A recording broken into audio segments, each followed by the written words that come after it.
little bit of a time crunch. So we got internal mic and camera today, but that's okay. We move. Who is Reddy Steward? The Cowboys' newest cornerback addition. They also added Trequez Bridges. We're going to talk about him next. But just for right now, a guy who replaces Zion Childress. You know how I feel about Zion Childress. At least I hope you do. If he's replacing Zion Childress, he's got something. Because Zion Childress had something. He made this Cowboys 53-man roster despite being an undrafted free agent. Reddy Steward has history with Matt Eberflus. At least that's my guess as to why he's here. Matt Eberflus signed off on him. Okay, I'm with it. You may have heard Shoddy in his presser yesterday mention the willingness, the physicality, the borderline reckless abandon for Zion Childress filling that B gap. It's a critical component of playing the nickel position. The nickel position is an incredibly tough position to fill. This is why. Just to say, nickel corner, really tough position, especially in modern football. Why? Number one, run fits. The league is evolving back into physicality being the foundation for more and more teams. Secondly, you don't have the benefit of the sideline aiding you in coverage. And thirdly, once again, modern football, smart offensive coordinators motioning or just isolating their best pass catcher, regardless if he's an outside or X receiver, into the slot to give him a free release. Once again, in a two-way go. Reddy Steward. Love the name. That's a little love the name. Do love the name, by the way. That's kind of the general gist, though. And by the way, I just got this notification from YouTube. I've racked up 25,000 hours of watch time. That's pretty crazy. So shout out to you guys, because without you, there is no me. And the reason why I'm wearing these glasses today, I have a sty in this eye over here. So just judgment-free zone, please, if you will, and thank you. So yeah. I don't know anything about this player. I know that he's got zero experience on the 53 or the active roster. He's a second-year man out of Troy. My guess is that he plays with great instincts. That's what you have to be, almost certainly, if you're a UDFA and you're sticking around not just 1 year but for 2 years. Third different team. So there's clearly a lot of teams that are willing to take a shot. Clearly a lot of teams that liked enough of what they saw from him on film in college. And clearly enough, once again, for Matt Eberflus to, my guess, give him the stamp of approval. I've seen a couple plays so far. I've watched, there's like 40 or 50 some odd snaps in total from his 3 preseason games this year. That's the only film that I have access to, or that I've taken the time to look at so far. The more I know, as I know things, you guys will be clued in almost instantaneously. I'm just trying to be better about firing off my thoughts and opinions more frequently with much less heavy production. I don't know. I feel like it's almost just not a waste of my time, because I know that you guys appreciate a high quality product, but if I can be more readily available for you, which also in turn allows me to be more readily available and present with my family, then it's a win-win. So that's that. Trevon Diggs is going to be back before week 4. We know that. He wasn't placed on IR, so he's incoming. I don't think that Reddy Steward is a guy that is going to be called upon to start 17 games for you at a really difficult position for the 3 reasons that we just mentioned. If Trevon Diggs, if and when he's back before week 4, does that, and Kyer Elam, assuming he's playing as well as he has played so far all offseason with mini camp, training camp, preseason games, assuming we're onto something there, Trevon Diggs returns and he's going to have a ramp-up phase too. So it's not like Deron Bland is just going to be relegated back into the slot, the day that Trevon Diggs shows back up, much like Micah Parsons not being available for week 1 of Philadelphia for, at the very least, his usual workload, maybe not at all. Same thing will be true for Trey Diggs. Just because he's active doesn't mean that he's going to be thrust into his role right away. Just 100% snap share. Go line up on the outside and lock down opposing wide receivers. No, it's going to be a ramp-up phase, okay? So it'll be a little bit of a transition, but Reddy Steward's not going to be depended upon for 17 weeks. And that has to make you feel good, especially considering, much like Zion Childress, he has no time, no experience in the league, and he has zero feel for the rigors of the week-to-week NFL levels of physicality, what it requires from a rest and recovery and a prehabilitative standpoint. The wear and tear is real. So it's nice to know that this is not something that's going to be needed or dependent upon for 17 games. That you would be much more concerned if that were the case, but it's not. Now, here's my thing.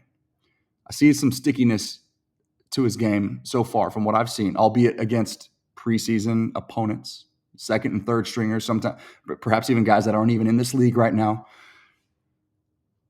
But you see confidence with his hands, okay? You see him welcoming and inviting and also taking on blocks from tight ends and handling himself in the box well. I like that. And my guess is that not just Eberflus, but Shoddy does too. And so here's the thing. Assume Trevon Diggs, he's going to probably come back, be active, but start the ramp-up phase in week 2. But week 1, that's a game you want to win. Prime time, kicking off the NFL season, division opponent against a reigning defending Super Bowl champion with a physical run-first, downhill identity. You might want Zion Childress for that matchup, considering what we have seen for him and his willingness with his run fits, his physicality in the run fits.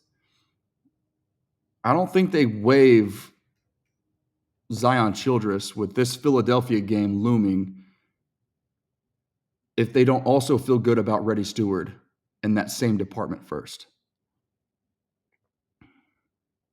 So that's just sort of my initial thoughts. I'll continue tracking this player, and we'll continue tracking this development. Still significant concerns, man, with the defensive tackle position. I was hoping for CJ Okoye.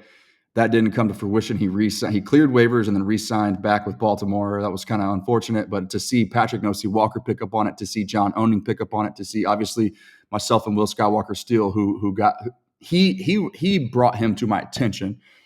I doubled down and was like, look, this story is fascinating. So I did the whole background deep dive on his story. This is a guy, man, he's listed anywhere from 6'6", 320 to 6'6", 370.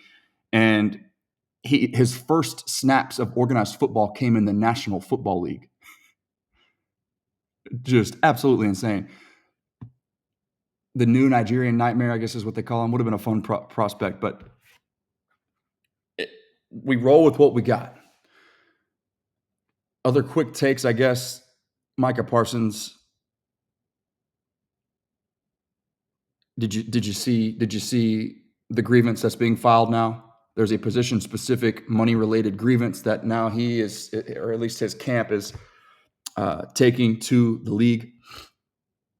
Apparently, the linebacker position, the fifth-year option, pays him more. They're trying to say that he's a linebacker, which that's what he played a little bit more of in college. That's what he did a lot more in his rookie season, but clearly he's an edge. Clearly he's the most prolific pass rusher in the sport. Not my opinion. It's what the numbers bear out. Nobody's double-teamed more. Nobody has more success. Nobody gets to the quarterback more than Micah Parsons does. I also believe, though, right, this is a completely sidebar topic, but it's one that's very polarizing amongst Cowboys Nation. I am of the belief that he should play a little bit more linebacker, or at least just at the very least be willing or be deployed more as a chess piece. Find the scrub. Botch Lombardi.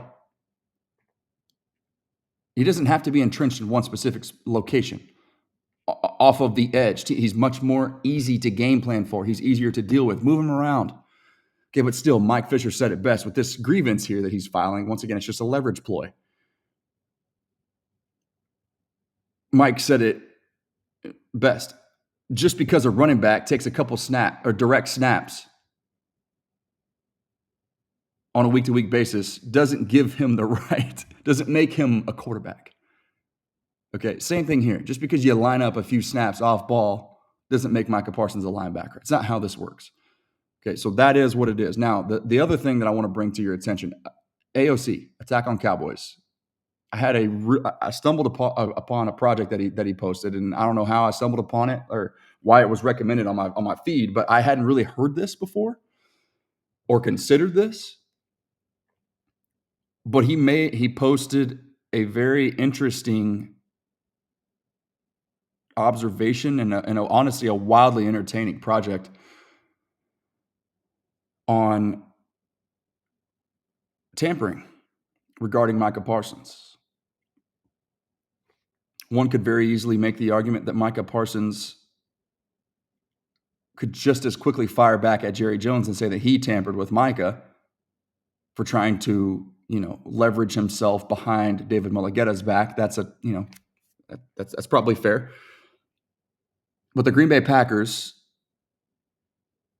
the reported Ricky Takes, I believe is who it is, the guy who's on Twitter. He's clearly an insider or knows somebody who is. He's a phantom Twitter account that's always ahead of the game, and he's showing people up left and right that are, widely regarded, highly informed sources, NFL league-wide.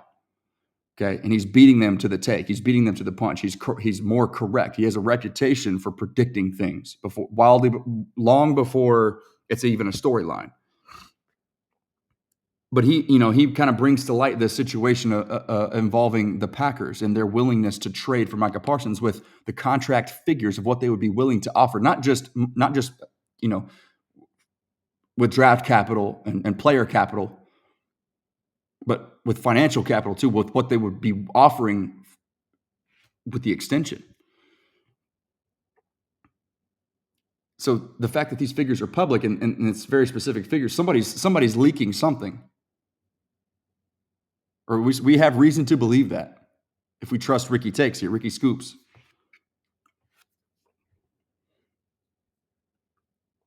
That's tampering. You get a lot of draft picks for that. You get a lot of trouble for that if you're the Packers. Okay, so something interesting is going on there too.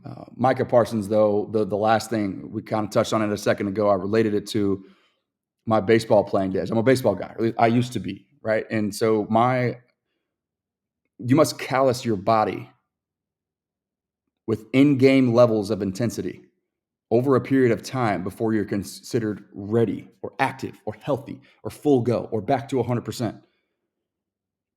Regardless of what happens between now and next Thursday night, prime time, Eagles in Philadelphia, they raising their banner. Divisional game, defending Super Bowl champs. You got a shot to shock the world. 7-point spread. It's pretty significant, especially for a divisional game. Dak's reputation or his resume against the Eagles may encourage or urge somebody to take the points and lay a little bit of money on the line for the Cowboys in that regard. But that spread should speak volumes. And now the Cowboys' best player, their most impactful player on defense, at best, might see 30% of the snaps or even a designated pass rush type situation. That's killing him. I think that's part of the reason, or at least the reason, why we've seen such a significant change or shift in his behavior and any team-related activity. He wants to play football. He loves football. And I'm ready to see it too. That's all I got for today. Stay tuned for more on the cornerback situation.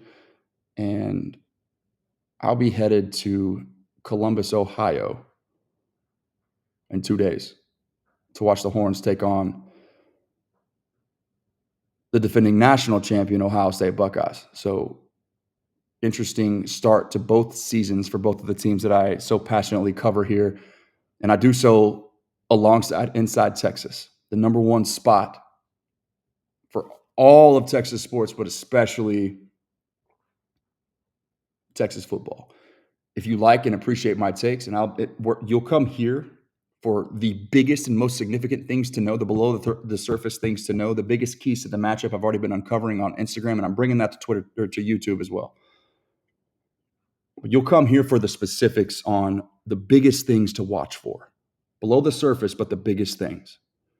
I'll try to creatively convey the truth to you here. Sports Below the Surface, that's what we do at the Lando Show. If you're a first-time listener, please consider hitting that subscribe button because it's always my goal to objectively but also creatively convey the truth for the true fan. That's what I'm going to try to do.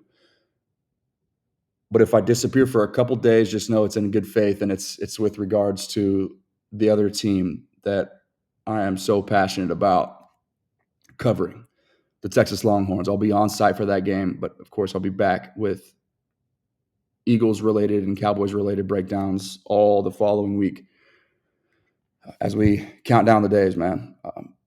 But Inside Texas, salute to them, the number one source for Texas Longhorns football. And the number one, alongside Waggle, support system of the Lando Show. Talk to you guys soon. Remember, prayer changes things and the war's already won.